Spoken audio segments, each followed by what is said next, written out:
Next है हमारे पास format of profit and loss appropriation account. जैसे कि मैंने लास्ट क्लास में आपको बेसिक्स ऑफ फंडामेंटल्स के बारे में बताया था कि उसमें पार्टनरशिप डीड साइलेंट के केस में क्या होता है, पार्टनर्स में प्रॉफिट शेयरिंग रेशियो क्या होती है। अगर आप मेरी लास्ट क्लास मिस कर चुके हैं तो आप प्ले स्टोर से MYT, मैंने कहा प्ले स्टोर से MYT ऐप डाउनलोड कर सकते हैं, जहां पे आपको मेरी लास्ट क्लास जो आप मिस कर चुके हैं इन केस, तो आप वो वहां पे देख सकते हैं। अब बात करते हैं आज की क्लास में जो मुझे स्पेशली पढ़ाना है, वो है format of profit and loss appropriation account. Profit and loss appropriation account कैसे बनाया जाता है, अब जरा इसकी बात करेंगे। अब देखिए, profit and loss appropriation account जो बनाया जाता है, profit and loss appropriation account for the year ended, वो हमेशा at the end of the year यानी साल के लास्ट में ही बनाया जाता है। और इसके अंदर एंट्रीज क्या की जाती है, अब जरा उसकी बात करते हैं। First of all, bye profit and loss account, सबसे पहले ये देखा जाता है कि at the end of the year firm ने टोटल कितने का प्रॉफिट अराइज किया, फर्म के पास टोटल प्रॉफिट कितना है। वो प्रॉफिट हमें कहां से पता चलता है, net profit as per statement of profit and loss, यानी जो हम प्रॉफिट एंड लॉस अकाउंट बनाते थे वहां से जो हम नेट प्रॉफिट यूटिलाइज करते हैं वो यहाँ पे प्रॉफिट ट्रांसफर किया जाता है। सपोज फर्म ने प्रॉफिट अराइज किया 10 लाख रुपीज का, तो यहाँ पे आप bye profit and loss account आप क्या मेंशन करेंगे, यहाँ पे 10 लाख रुपीज। अब पार्टनरशिप डीड के अकॉर्डिंग जो चीजें डिसाइड की गई है कि पार्टनर्स को प्रॉफिट में से क्या क्या चीजें प्रोवाइड की जाएगी, तो प्रॉफिट में से पार्टनर्स को क्या क्या चीजें प्रोवाइड की जाती है, जैसे interest on capital, partners salary, partners remuneration, commissions वगैरह, या फिर कुछ पैसा प्रॉफिट का रिजर्व में भी सिक्योर किया जाता है, यानी प्रॉफिट का कुछ पार्ट रिजर्व में भी सिक्योर कर सकते हैं। और पार्टनर्स पे चार्ज किया जाता है ओनली इंटरेस्ट ऑन ड्राइंग्स। तो आफ्टर ऑल एडजस्टमेंट जो प्रॉफिट हमारे पास बचेगा उसे कहा जाता है नेट डिस्ट्रीब्यूटेबल प्रॉफिट, जिसे पार्टनर्स के प्रॉफिट शेयरिंग रेशियो में डिस्ट्रीब्यूट किया जाता है। तो आइए अब जरा देखते हैं। सबसे पहले हम लिखेंगे by profit and loss account की फर्म के पास अवेलेबल प्रॉफिट है कितना as per profit and loss account, statement of profit and loss. सबसे पहले पार्टनरशिप डीड के अकॉर्डिंग अगर डिसाइड किया गया है कि पार्टनर्स के कैपिटल पे इंटरेस्ट दिया जाना है, अगर पार्टनरशिप डीड में एक fix rate of interest on capital mention है, तो पार्टनर्स की कैपिटल पे इंटरेस्ट दिया जाएगा to interest on capital. Suppose A and B partner है तो ए की कैपिटल का इंटरेस्ट, सपोज ए की कैपिटल थी रुपीज 7 लाख एंड बी की कैपिटल थी रुपीज 3 लाख, और रेट ऑफ इंटरेस्ट है आपके पास इंटरेस्ट ऑन कैपिटल 10%, तो ए की कैपिटल का इंटरेस्ट आप कैसे कैलकुलेट करेंगे, 7 लाख इंटू 10/100, यानी 70,000 ए का इंटरेस्ट आ गया एंड 3 लाख का 10% 30,000 बी का इंटरेस्ट आ गया, यानी 70 एंड 30, टोटल आउटर कॉलम पे 1 लाख, यहाँ पे 70 बी का interest 30,000, total interest 1 lakh outer column पे, यानी इस 10 लाख के प्रॉफिट में से 1 lakh interest on capital provide किया जाएगा, यानी फर्म के प्रॉफिट में से 1 lakh interest on capital partners को दिया जाएगा। इनकेस अगर 3 पार्टनर्स है तो सी की कैपिटल का इंटरेस्ट भी आप यहीं पे मेंशन करेंगे।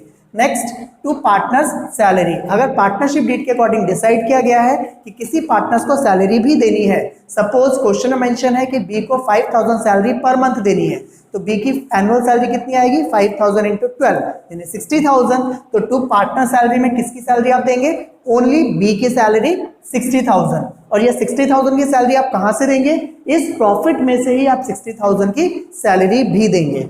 अगर नेक्स्ट है आपके पास two partners commission, two partners commission, अगर क्वेश्चन में ये मेंशन है कि नेट प्रॉफिट का 10% बी ए को कमीशन दिया जाना है, तो नेट प्रॉफिट आपके पास है 10 लाख, 10 लाख का 10% 1 लाख, वो ए को आप कमीशन देंगे टू पार्टनर्स कमीशन। कमीशन किससे दिया जाएगा, ए को।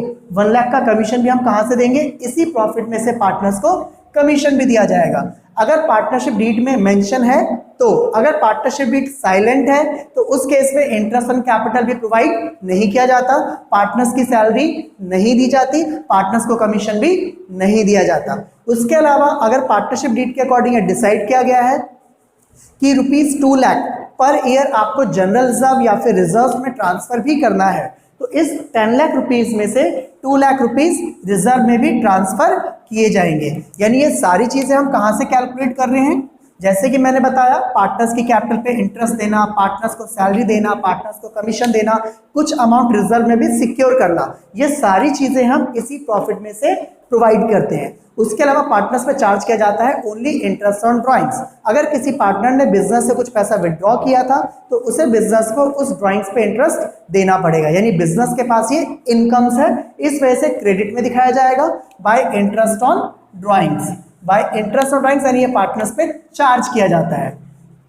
Interest on capital, salary and commission ये पार्टनर्स को प्रोवाइड किया जाता है, but interest on drawings partners पे चार्ज किया जाता है। यानी ए और बी की जो भी ड्राइंग्स निकलेगी आप यहाँ पे इंडिविजुअल ए का interest on drawings and B interest on drawings दिखाएंगे और टोटल जो आएगा वो आप आउटर कॉलम पे लिखेंगे। आफ्टर ऑल सारी एंट्रीज करने के बाद हमने ये देखा कि हमारे पास 10 लाख का प्रॉफिट अवेलेबल था, कुछ हमारे पास इंटरेस्ट ऑन ड्राइंग से आया, यानी हमारा प्रॉफिट इंक्रीज हो गया। इसमें से गया क्या क्या? पार्टनर्स की कैपिटल पे interest, partners salary, partners commission and reserve. तो इन दोनों को ऐड करके आप इन चीजों को सब्ट्रैक्ट करेंगे। इसके बाद जो हमारा रिमेनिंग अमाउंट बचेगा, रिमेनिंग अमाउंट को हम कहते हैं नेट डिस्ट्रीब्यूटेबल प्रॉफिट, जिसे पार्टनर्स की प्रॉफिट शेयरिंग रेशियो में डिस्ट्रीब्यूट किया जाता है। अगर प्रॉफिट शेयरिंग रेशियो कुछ मेंशन है तो हम उस रेशियो में डिस्ट्रीब्यूट करते हैं। अगर पार्टनर्स शेयरिंग रेशियो अगर साइलेंट हो तो मैंने क्या बताया था आपको उसके बारे में, अगर पार्टनरशिप डीड के अकॉर्डिंग प्रॉफिट शेयरिंग रेशियो अगर साइलेंट है तो प्रॉफिट शेयरिंग रेशियो इक्वल लिया जाता है। इक्वल लेने का मीनिंग है जो भी प्रॉफिट होगा वो ए और बी में इक्वली डिस्ट्रीब्यूट होगा। अगर 3 पार्टनर्स है तो तीनों पार्टनर्स में इक्वल डिस्ट्रीब्यूट होगा, यानी रेशियो 1:1। 3 पार्टनर्स है तो 1:1:1 अकॉर्डिंग टू क्वेश्चन जैसे भी कहा गया हो। तो आप इन दोनों को ऐड करने के बाद ये सारी चीजें जब आप प्लस करेंगे, सपोज आपके पास प्रॉफिट जो अवेलेबल है वो सपोज है 4 लाख रुपीज का और ए और बी की प्रॉफिट शेयरिंग रेशियो है 7:3, तो उसमें से ए का शेयर कितना होगा? 4 लाख का 7/10, 7/10 शेयर ए का यानी 2,80,000 एंड बी का शेयर कितना होगा? 4 लाख का 3/10 यानी 1,20,000। अगर पार्टनरशिप डीड में प्रॉफिट शेयरिंग रेशियो साइलेंट है तो ए बी का प्रॉफिट शेयरिंग रेशियो 1:1 यानी 4 लाख का 1/2 पार्ट 2 लाख एंड बी का भी कितना होगा? 2 लाख, यानी जो भी टोटल प्रॉफिट आप डिस्ट्रीब्यूट करेंगे इसका टोटल आउटर कॉलम पे लिखेंगे। फाइनली आपका ये टोटल वेरीफाई हो जाएगा। एक चीज और यहाँ बताना चाहूंगा आपको, यहाँ मैंने लिखा है जो भी आपका डिस्ट्रीब्यूटेबल प्रॉफिट है to profit transfer to partners capital account और करंट अकाउंट, यानी जो पार्टनर्स का प्रॉफिट होता है वो या तो पार्टनर्स के कैपिटल अकाउंट में ट्रांसफर होता है या फिर पार्टनर्स के करंट अकाउंट में ट्रांसफर होता है। तो ये कैपिटल अकाउंट या करंट अकाउंट में ट्रांसफर कब किया जाता है उसके बारे में देखते हैं। इसमें मैंने नोट लिखा है आपके पास, first point, if capital are fixed, अगर कैपिटल फिक्स्ड है then profit transfer to partners current account. अगर कैपिटल फिक्स्ड है, कैपिटल फिक्स्ड होने का मतलब कैपिटल में कोई भी फ्लक्चुएशंस नहीं आ सकती। कैपिटल में फ्लक्चुएशन सिर्फ उस केस में आएगी या तो आप एडिशनल कैपिटल कंट्रीब्यूट करोगे या फिर आप अपनी कैपिटल को विड्रॉ करोगे, एंड एनी अदर केस में कैपिटल पे कोई इफेक्ट नहीं आएगा। तो उस केस में हमारा जो भी प्रॉफिट निकलेगा वो फिक्स्ड कैपिटल के केस में प्रॉफिट कहाँ पे ट्रांसफर किया जाएगा? पार्टनर्स करंट अकाउंट में। But if capitals are fluctuating, अगर कैपिटल आपके फ्लक्चुएटिंग है, कैपिटल फ्लक्चुएट होने का मतलब कैपिटल में इंक्रीजिंग या डिक्रीजिंग हो सकता है। उस केस में अगर कैपिटल फ्लक्चुएटिंग है तो profit transfer to partners capital account. तो इस चीज का आपको खास ध्यान रखना है, अगर कैपिटल आपकी फिक्स्ड होगी तो आप अपना प्रॉफिट पार्टनर्स के करंट अकाउंट में ट्रांसफर करेंगे। अगर कैपिटल आपकी फ्लक्चुएटिंग है तो उस केस में आप अपना प्रॉफिट पार्टनर्स के कैपिटल अकाउंट में ट्रांसफर करेंगे। फिक्स कैपिटल के केस में कैपिटल में कोई भी फ्लक्चुएशंस नहीं होता। कैपिटल में फ्लक्चुएशन सिर्फ उस केस में होगा अगर आप या तो कैपिटल एडिशनल कंट्रीब्यूट करेंगे या फिर आप कैपिटल विड्रॉ करेंगे। यानी सारी एंट्रीज आपको किसमें करनी पड़ेगी?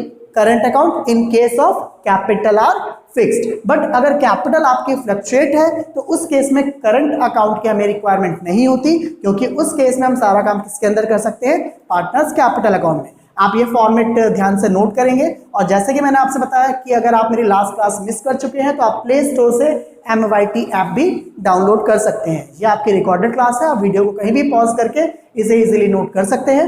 आप इसे नोट करेंगे, फिर मैं आपको इसके बाद मैं आपको partners capital account and partners current account in case of fix and fluctuation capital के केस में आगे बताऊंगा।